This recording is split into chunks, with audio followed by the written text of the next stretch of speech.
Lord, prepare me to be a sanctuary, pure and holy, tried and true. With thanksgiving, I'll be a living sanctuary for you. Lord, teach our children to stop the fighting, start uniting, live as one. Let's get together, loving forever, a sanctuary for you. Ooh.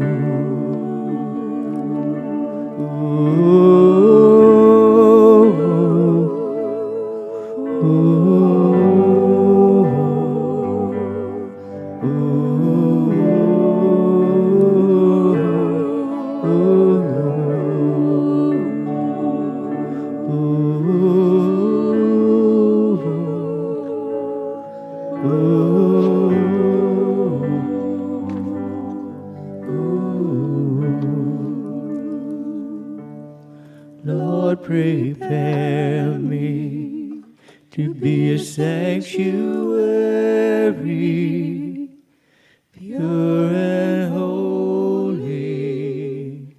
tried and true.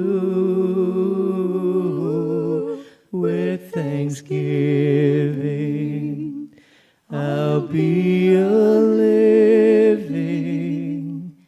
sanctuary for you. Lord, prepare me to be a sanctuary, pure and holy, tried and true. With thanksgiving, I'll be a living sanctuary for you.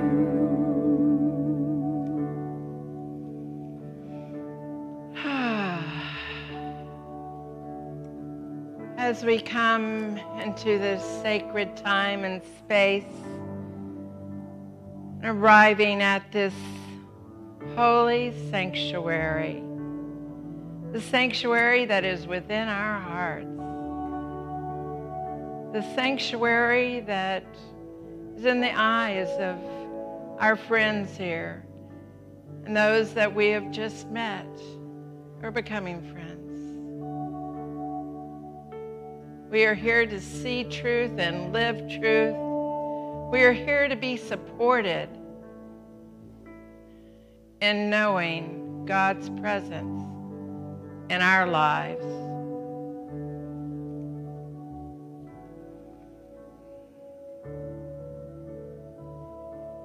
That there is only one presence and one power reassures us again and again that all is well.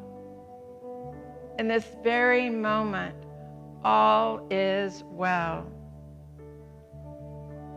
Those people who have had struggles in their life, we know that they too feel the goodness and the grace of God.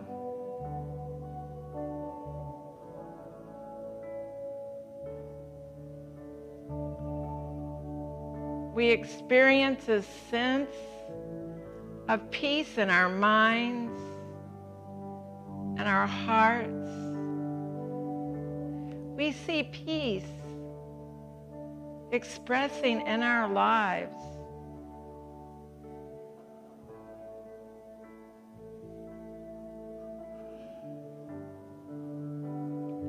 We see this new day with new eyes and an innocence,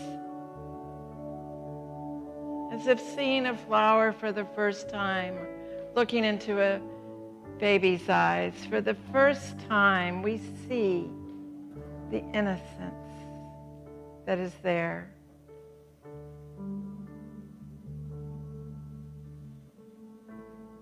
In this sanctuary of the heart, we lift our world into a healing atmosphere. An atmosphere of physical healing as well as spiritual healing. And so we go into the silence deep within to know truth. And we listen. We listen to God's will being directed to us in this silence.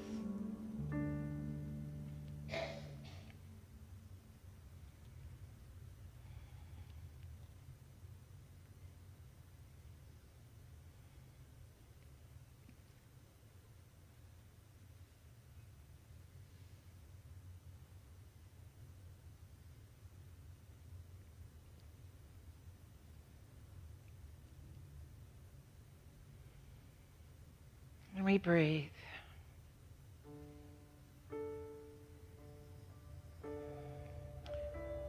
Breathing, recognizing that there is oneness. Breathing.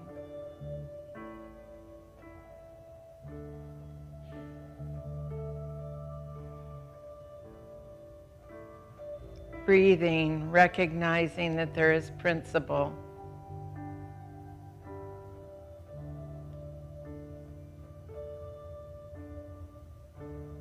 Breathing.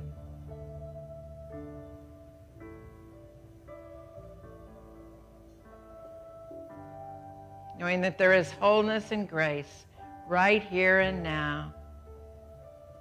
We say thank you, Holy Spirit.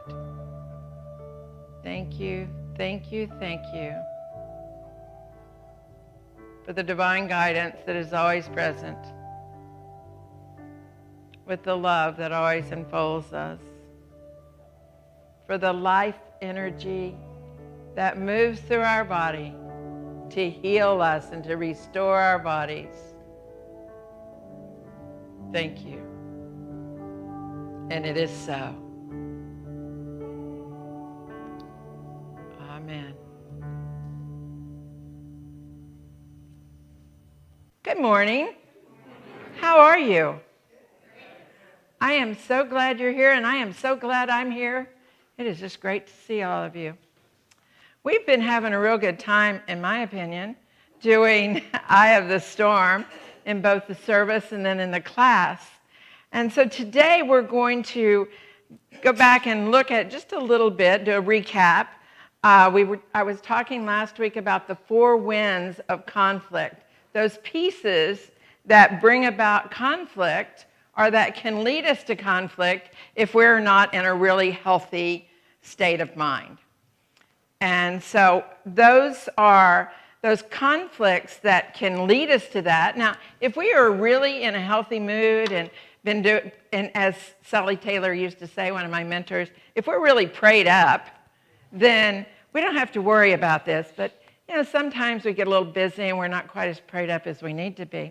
And so we might find ourselves moving toward a sense of separation. It's just a sense of separation because in truth there is no separation. And we might have a misperception about something that's going on. Have you ever seen somebody talking and you go, oh, they're talking about me, when you find out later they had nothing to do, they weren't even thinking about you? I received a phone call one Sunday afternoon saying that I had insulted the singer. And I said, I have? We know you didn't like her. And I said, what? evidently, when they sang one of the words, I was thinking about the word, and I kind of made a little bit of a face. And this person took it that I was thinking about, that I was judging the singer, which was so far from the truth. And it was a good laugh once we figured it out. But don't we have that sense of misperception in our lives sometimes? Don't we get confused about what's really true? And on the other side of that, well, we're going to go to the other side of those things in a moment. And then we have that sense of competition, and that can lead us into conflict. I don't think any of us have that sense of competition, but we can. And then there is defensiveness. And last week, Linda and I had a lot of fun doing defensiveness back and forth. She would blame me for something, and I would get defensive, or I'd blame her for something, and back and forth it went. But today, we are going to talk about Mission Possible. Mission Possible.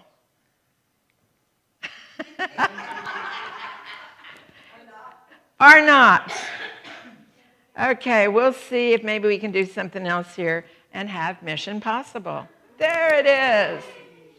So oftentimes we go through life thinking things are impossible, and all we need to do is take the I'm from it and recognize that we have Mission Possible. That we can indeed change that is before us from a place of possible conflict or a possible dis-ease to a place of infinite possibilities. So that's what we're going to look at today, is infinite possibilities, and that how the mission is so very possible. So often, again, it depends on how we're feeling about ourselves, physically, emotionally, whether something's going to bother us or not. Sometimes somebody can say something and we just laugh and we think it's funny because it's just we're in such a good space and we know that we're one with God. And so we're not affected. The light shines through the darkness, and the darkness can never extinguish it. So when we're in that space of knowing God, we go from a place of a sense of separation to oneness. Is that not true? When we are fully prayed up, when we are centered, we know that there is no separation, and that place where we think there is darkness, once we bring the light to it, we know that it can never, ever extinguish that light again. That's from John 1:5. The first element that we're looking at is a sense of separation and bringing that light and that knowing of truth. And when we connect with life, abundant life, when we connect with life, the absolute purity of life, when we come with an innocence, don't we feel excited? This morning, I think most of us felt that little bit of breeze that said, autumn is on its way. And in that, there was a sense of excitement, of change, of fun, of what's happening next. So we enjoy that. We enjoy that. There's a young man who tells of a time that he and his young wife moved to a new town. And he said, we located in a new location, and that we realized we were both introverts and it was going to be very hard to get to know new people. And they didn't want to go out and do anything about that. They just wanted to stay by themselves. But one day they recognized that they were lonely and that it was time that they change and that they reach out and develop a faith community where they can mature and grow and be in the oneness. We need to remember that we have that here. We have a mission and a vision statement. We have core values. That's what we're here about. We are here because we are an empowering, positive center of practical Christianity. We open minds, we transform lives, and we make a positive difference in the world. Welcome home. That's a powerful mission statement. Welcome home. And every time we come here, it is a welcome home. Not just the first time you walk in, but each and every time. Allow yourself that sense of walking in and feeling yourself welcomed by the Christ. Well, in this case, Jesus, the Christ. So it's important for us to remember that there are all kinds of possibilities, and we live in a world of infinite possibilities. And are we really willing to do that? Brene Brown says, what we know matters, but who we are matters most. Get that? Who we are matters most, not what we have. Somebody told me after the first service, it used to be, I had a dream, and it was about all the things I could have. And now I have a dream, and it's how much I can know Spirit, how much I can express that in my life. I was very touched.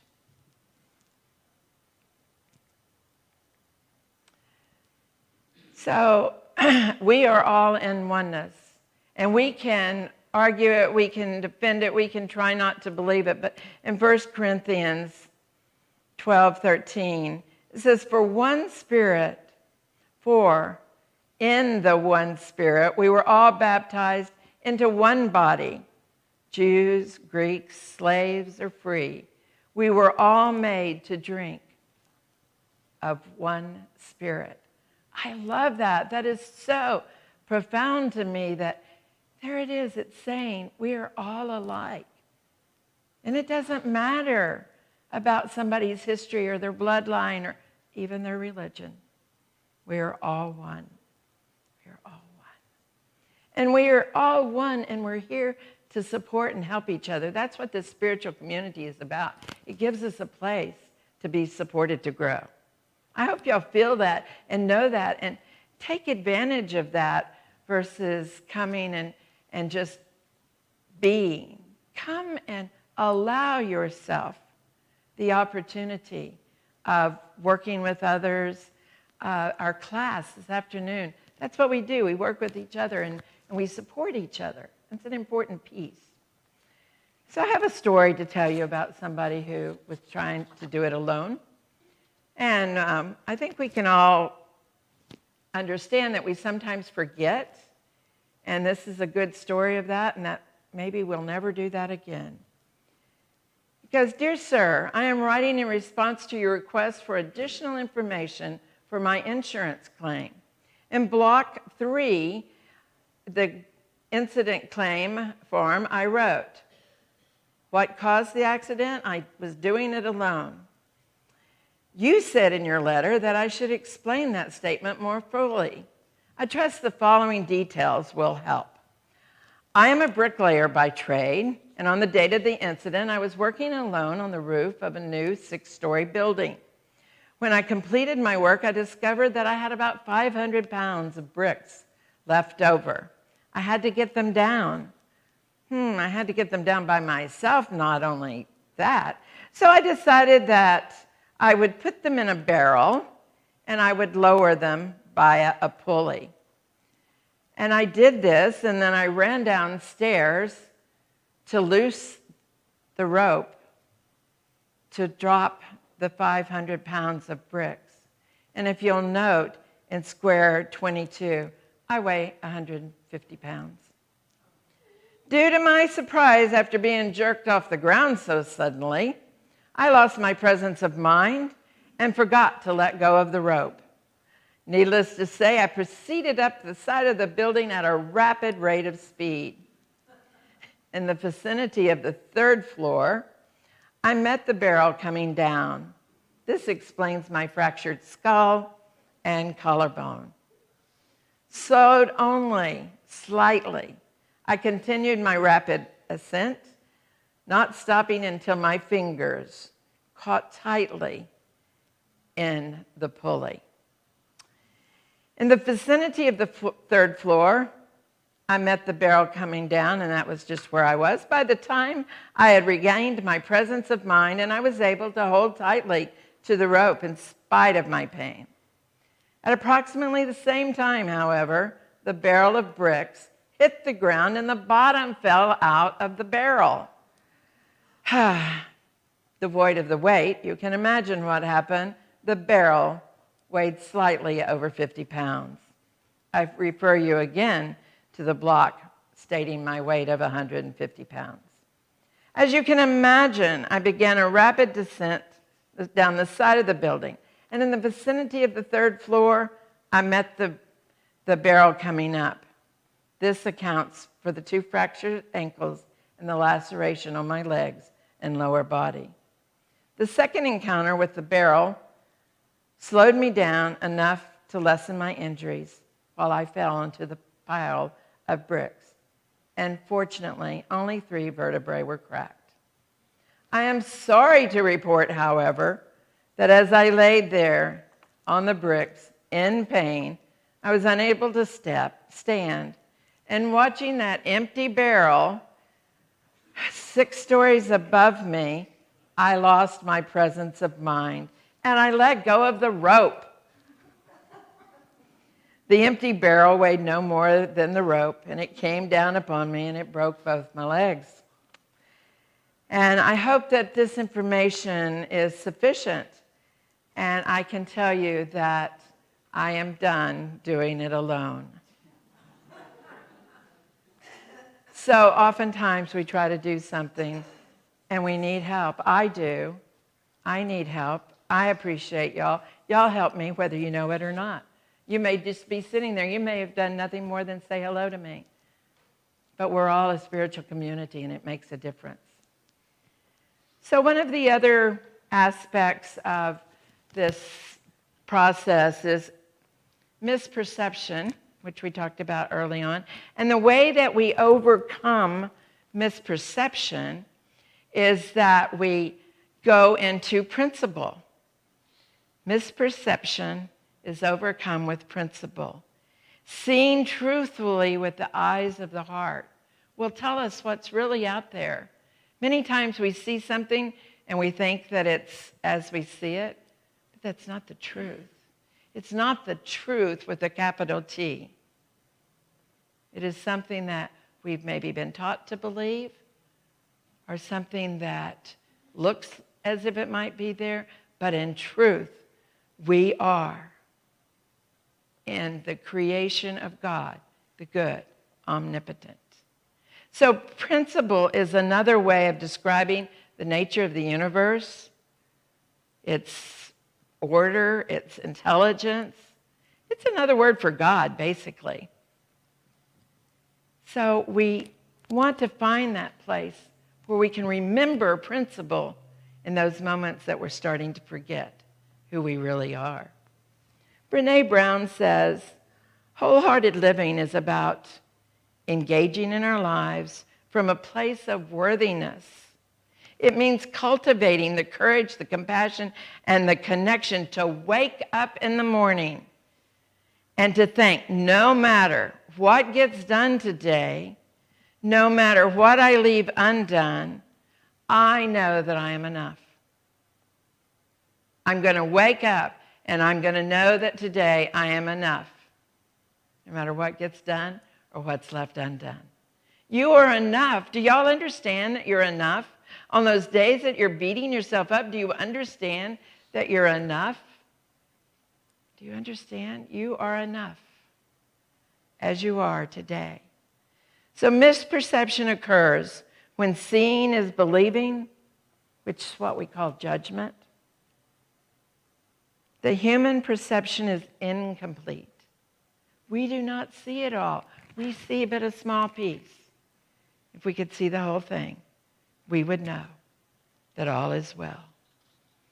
We would know that in this moment there are infinite possibilities, absolute infinite possibilities. And this knowledge is important to comprehend so one can quickly discern what God is not. God is not misunderstanding. God is not the distortion of truth. God is not separation. God is love. God is wholeness. God is complete. God is everywhere present, including here and now, right here and now. God is not elsewhere, not out there, not in distant heaven, nor in the future, only to be available by that person who acts right. God is always here, and it is about awakening our awareness, awakening to the awareness of God in our life. That's all it is.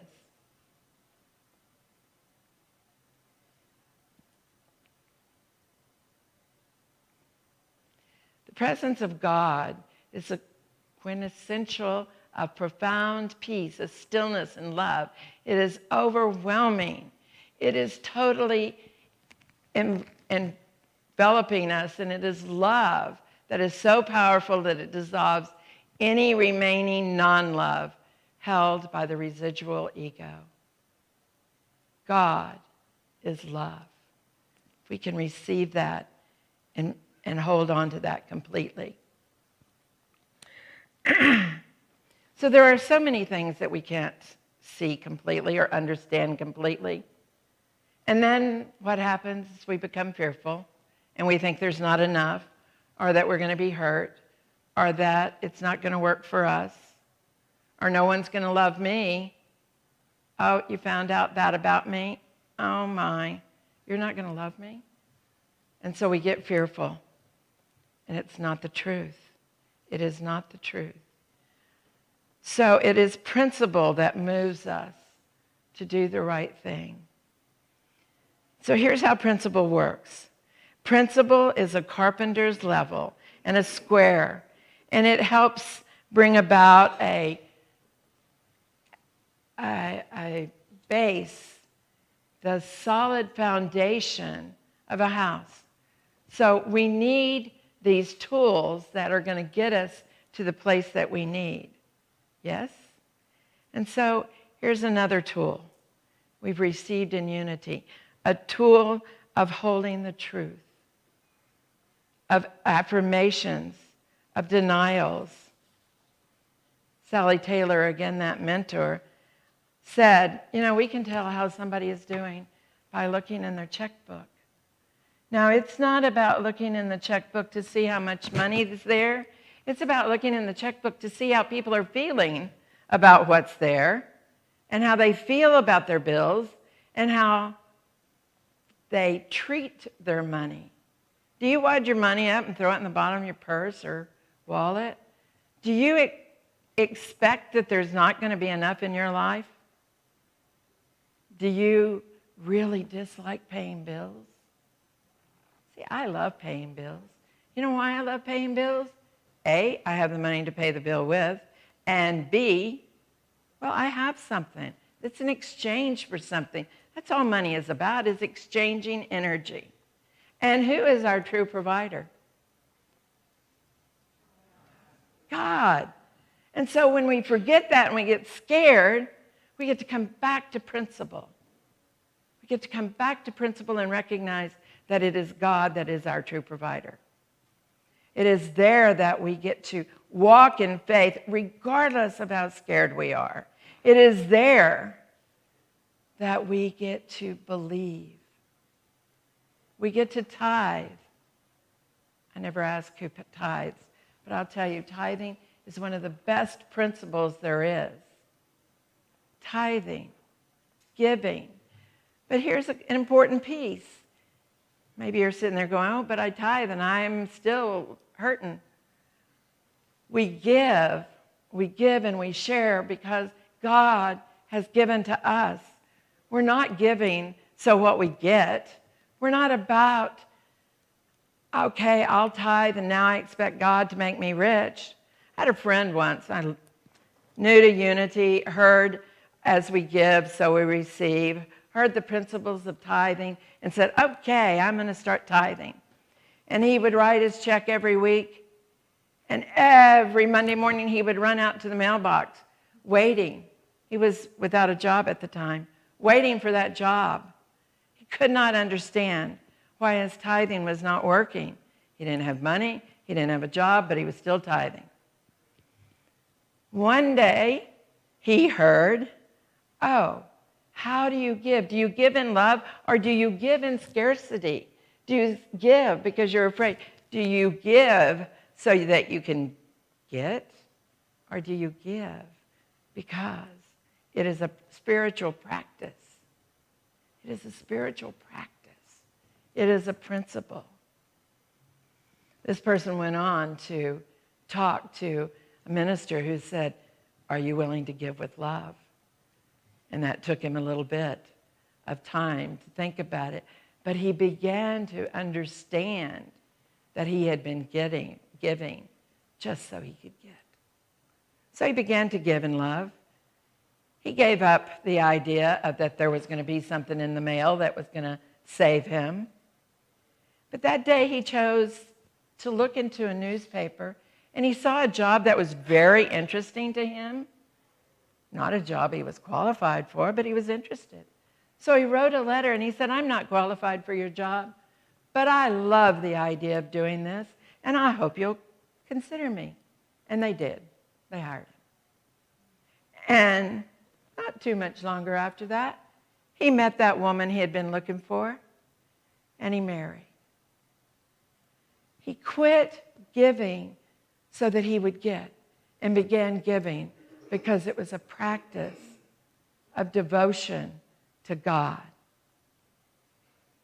So are we willing to practice the principles that have been given to us by unity, by God?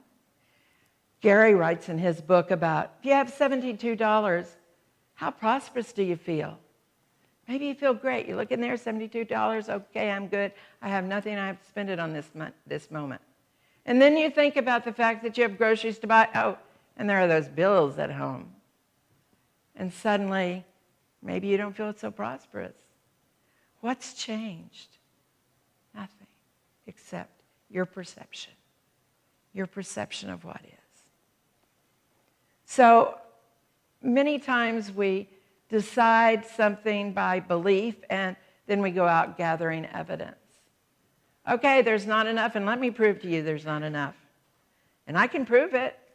I can tell you that I received an $800 water bill the other day. I can tell you that, and it's true. Who would have ever guessed it? But you know, I have a gracious Creator that gave me everything that I need. I'm not worried about that. I don't like it, but I'm not worried about it. Oh, well, might have to take this out, Pat. I don't know that I want that on there. So principle also frees us from defensiveness. And defensiveness is another aspect of what can get whirling in the wind. So somebody says something to us, and we respond defensively because we think that they have just said, you're not okay, when they maybe were overthinking about what that $800 bill that they had to go home and pay. Maybe they weren't feeling good about it. So we get defensive, and we start talking back, and we try to make excuses. And the person goes, I was just asking. It was just a yes-no question.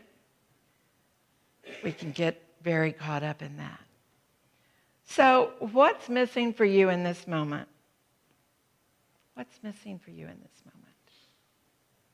I can tell you. You want to know what's missing for you in this moment? Since nobody wants to say it? Absolutely nothing. Nothing is missing for you in this moment. You are absolutely created in the image and likeness of God. And yes, we are all different, and all of that comes together in oneness. All of that comes together in oneness. So what about competition? We like to compete. We want to be the best. Really? Do we need to be the best? Does it matter? It's fun to compete in games, but what about in your life? What about competing in marriage or in relationships or on the board of directors in a faith community? Is that really going to get you where you want to be? I don't think so, because when you try to compete, guess what? Somebody will lose. Somebody will lose. In relationship, why would one want to compete with a spouse? Somebody's going to lose. Is that what you want? I don't think so. I don't think so, because you have everything you need. You have everything you need. So we are here to receive the full ownership of our purpose. And we are here to live on purpose. Are you willing? Are you willing to live on purpose? Are you willing to dream your dream? Dreams are whispered from the soul. If you have a dream that's reoccurring, that's been going on and on, think about that for a moment. I was listening to a YouTube that this gentleman said, I hate to say this, but Martin Luther King did not have a dream. That dream had him. And we have dreams that have us. Are we willing? Are we willing to go out there and embrace that dream? Are we willing to take full ownership of who and what we are? Are you? I see you being willing. I see you shining your light into our community and blessing us all with who you are and who we are as a community.